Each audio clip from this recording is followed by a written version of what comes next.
उत्तर प्रदेश विधानसभा चुनाव 2022 समाप्त हो चुका है। मतगणना के परिणाम भी आ चुके हैं। चूंकि जो परिणाम आए हैं वो चौंकाने वाले हैं। राजनीति में बदलते हुए जो परिवेश, जो नया कुछ दिख रहा है, राजनीति में बहुत कुछ परिवर्तन हुआ है। हमारे साथ बात करने के लिए लखनऊ विश्वविद्यालय के छात्र नेता रहे, समाजवादी पार्टी के कद्दावर नेता, लोहिया वाहिनी के राष्ट्रीय उपाध्यक्ष अनिल सिंह बीरू जी हैं। इनसे जानेंगे बदलती हुई राजनीति में राजनीतिक दलों को अब सोचने की क्या जरूरत है, कहाँ कहाँ पे कमियां रह गई कि समाजवादी पार्टी 403 सीटों का दावा कर रही थी और बहुत पीछे रह गई। उत्तर प्रदेश से लेके देश की राजनीति में जो भी राजनीतिक दल हैं वो अपनी अपनी आइडियोलॉजी से समाज में रहकर लोगों की सेवा अपने राजनीतिक प्लेटफॉर्म के माध्यम से करते रहे हैं।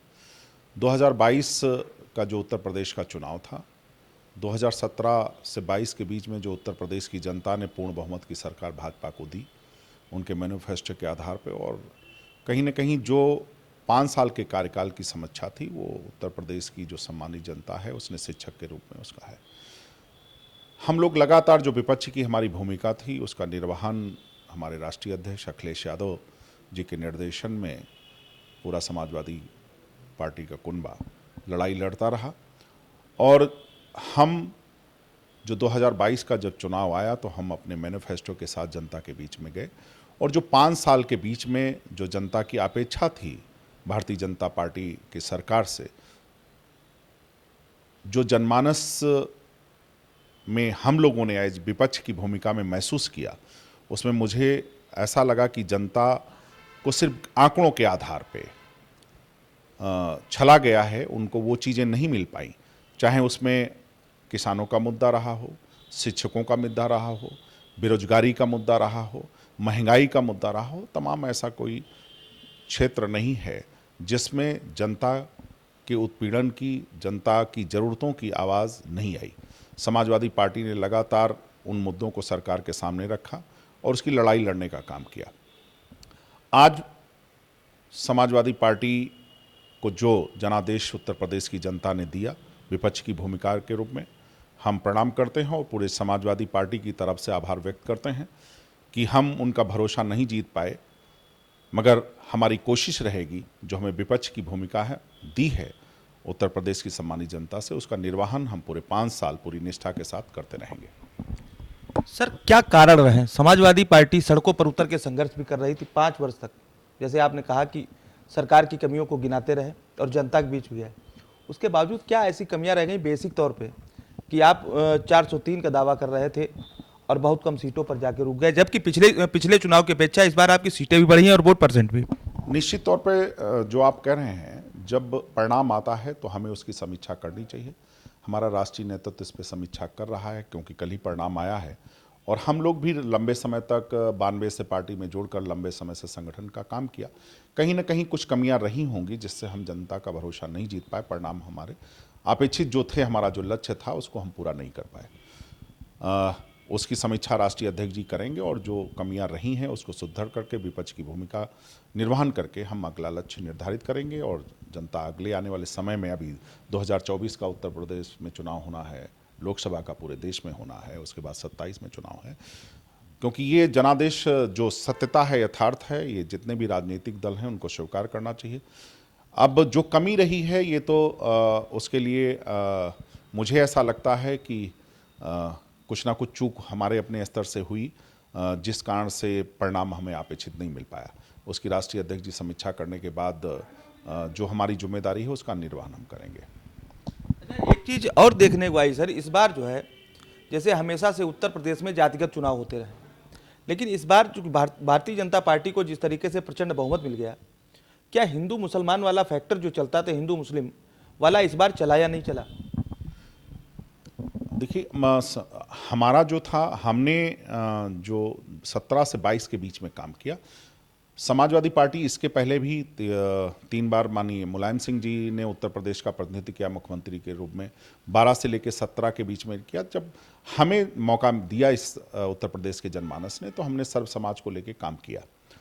आज मैं मानता हूं कि इस डेमोक्रेसी में और खासकर चुनाव के समय में जाति को अलग नहीं किया जा सकता है, क्योंकि कहीं ना कहीं जाति मुद्दा बन जाता है। जितने भी अगर हैं भाजपा का या कांग्रेस का या बहुजन समाजवादी पार्टी का सोशल इंजीनियरिंग का मामला है, भाजपा का भी जातिगत है, कांग्रेस का भी है, और समाजवादी पार्टी भी समाज के सारे वर्गों को लेकर एक स्ट्रक्चर संगठनात्मक करके जनता के बीच में जाती है, और जो और तमाम समाज के लोग होते हैं उनको आगे बढ़ाने का काम करती है समाजवादी पार्टी। आज जो रिजल्ट आया है उस रिजल्ट में भाजपा ने हिंदुत्व के मुद्दे को प्रखर करने की कोशिश की। भाजपा ने राष्ट्र के मुद्दे को जो भी जिससे वो 35 करोड़ की आबादी को कैसे वोट में परिवर्तित कर सकती थी, उसने अपनी पूरी कोशिश की और उस कोशिश का परिणाम है कि आज उनके पक्ष में है। हमें मैंडेट नहीं मिल पाया, हमें जन है, क्योंकि जो पिछली बार हमें 47 पे था, हमने कोशिश की और हमारा वो आंकड़ा 111 और गठबंधन के साथ आगे बढ़ा। उसकी कहीं ना कहीं जो समीक्षा होगी उन कमियों को हमारा मानना है कि हम लोग छात्र राजनीति से निकले हैं, जरूर व्यक्तिगत को परिणाम के आधार पर समीक्षा करनी चाहिए और जो चीज़ कमी रह गई है उसको कैसे हम पूरा करें, कैसे जन मानस का भरोसा बन सकें, वो भरोसा बनकर हम सेवा कर सकें, ये हमारा आगे की रणनीति बना के हमें 5 साल का जो मौका मिला है उसमें हमें करना चाहिए। सर, समाजवादी पार्टी में एक बात चुनाव के दौरान भी पहले भी, चूंकि नेताजी की पार्टी से सक्रिय भूमिका से बाहर होने के बाद थोड़ा सा जो अखिलेश जी ने पार्टी संभाली उसके बाद एक बात उठी, एक नारा दिया समाजवादी पार्टी ने, नई सपा है। नई सपा में कुछ परिवर्तन भी दिखे, लेकिन उन सब के बावजूद कहाँ पे? नई सपा का मतलब है नेताजी आज भी संरक्षक की भूमिका में हैं और उन्होंने बहुत मेहनत के बाद पार्टी को ये मुकाम स्थान दिया। उसको अखिलेश जी ने 2012 से 17 के बीच में एक मुख्यमंत्री के रूप में जो उनका कार्यकाल रहा वो सराहनीय है। वो उत्तर प्रदेश नहीं, हिंदुस्तान में भी उसकी चर्चा हुई है और उसका जो उत्तर प्रदेश के जनमानस का जो एक तरफा भाव था चुनाव के परिणाम से पहले, वो दिख रहा था कि नहीं, पूरा भरोसा है।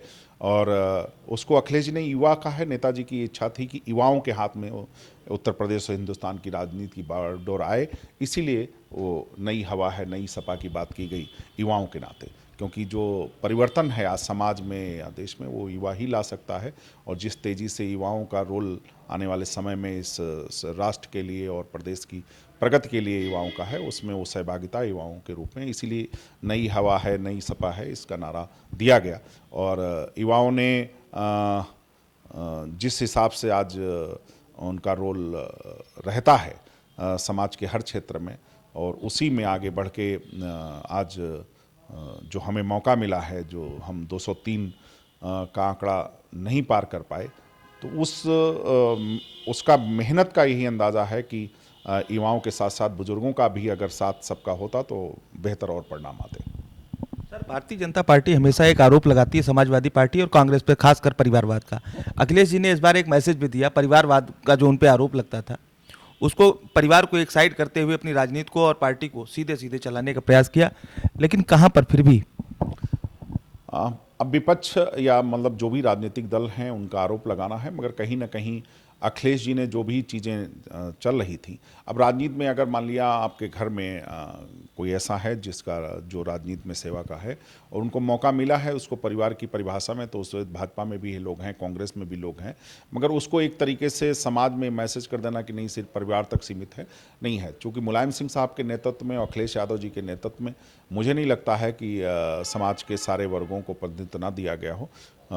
कोशिश यही रहती है कि जो समाज में है और जो समाजवादी विचारधारा से जुड़ के पार्टी के प्लेटफॉर्म के माध्यम से जनता की सेवा करने जाते हैं। आज आप जितनी भी लिस्ट उठा के देख लीजिए, उसमें सारे समाज के वर्गों को प्रतिनिधित्व दिया गया है 403 सीटों में। सर, राजनीतिक रूप से आपका काफ़ी पुराना अनुभव है। मायावती जी 4 बार मुख्यमंत्री रही उत्तर प्रदेश की, और इस बार पूरी तरह सुपड़ा साफ हुआ। क्या हुआ ऐसा कि ये ऐसी परिस्थितियां आई? पिछली बार आपका गठबंधन भी था उनसे।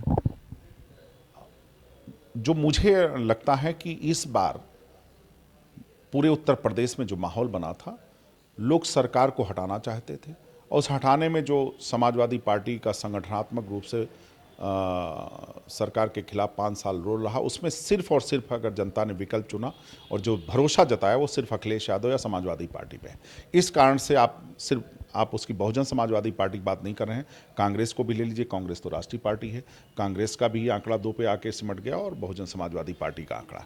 मायावती जी का जहां तक सवाल है, मायावती जी ने अपने बात सेकंड लाइन लगभग समाप्त कर दी और इस कारण से धीरे धीरे जो उनका मूल मतदाता था, वो मूल मतदाता का भरोसा, जनविश्वास उनसे हटा। और चूंकि उसमें मेन कारण उसका यही है कि लोग भाजपा को हटाने के लिए उन्होंने सपा का विकल्प बना और कहीं न कहीं वो जो बिखराव हो गया उनका, उस कारण से आज का जो परिणाम है वो आपके सामने है, वो सिर्फ भाजपा और सपा के बीच में बट गया।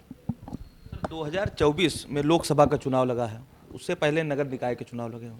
समाजवादी पार्टी की क्या भूमिका होगी, किस तरीके से सत्ता में आने का प्रयास करेंगे? समाजवादी पार्टी अपनी भूमिका जैसे पहले निभाती रही है। 1992 में पार्टी का गठन हुआ, तब से लगातार अगर हमने जनता का भरोसा दिया है, 4 बार उत्तर प्रदेश की जनता ने हमें मुख्यमंत्री के रूप में जिम्मेदारी हमारी पार्टी को दी है। आने वाले समय में नगर पालिका के चुनाव में भी हमारा बेहतर प्रदर्शन होगा और लोकसभा के चुनाव में भी बेहतर है। जो चीज़ें आई हैं, हमने पहले ही कहा आपके प्रश्नों के उत्तर में कि उसकी समीक्षा होगी और हम अपने संगठन पे, मुझे लगता है क्योंकि मैंने 28 साल लगभग संगठन में काम किया है, हमें अपना जो 5 स्तरीय समाजवादी पार्टी का संगठन है, जिसमें जिला कार्यकारिणी, नगर कार्यकारिणी, विधानसभा कार्यकारिणी, ब्लॉक कार्यकारिणी और बूथ स्तरीय कार्यकारिणी को हमें अपना सुदृढ़ करना चाहिए।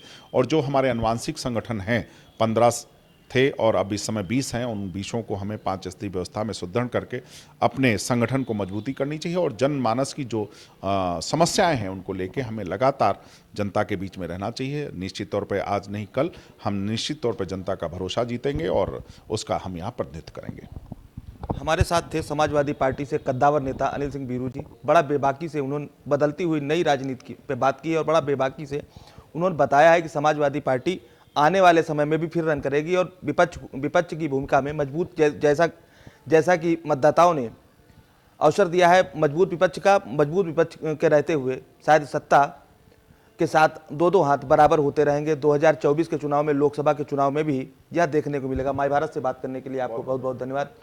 कैमरा पर्सन संतोष के साथ अरविंद तिवारी, माई भारत, लखनऊ।